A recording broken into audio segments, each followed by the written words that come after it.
Hey, let me quickly explain how you can charge your Samsung Galaxy A36 5G. So first of all, we've got wired charging with original charger, and this smartphone supports up to 45 watts super fast charging by USB-C cable. In this case, I'm actually using Motorola charger with 125 watts, and you can also safely use this kind of the powerful charger. It's gonna just limit speed up to 45 watts. And as you can see here, we can find this charging animation in the right upper corner. You can also use third-party chargers, like in this case I'm using Sony, and this is 5 watts charger. There's also a second method how you can do this. You can just connect this phone by only using cable to your computer or laptop, or for example into power bank charging, or for example even into your car charger.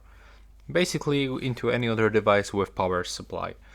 But remember to always use high quality cables and chargers that comply with safety standards to protect your device and ensure efficient charging.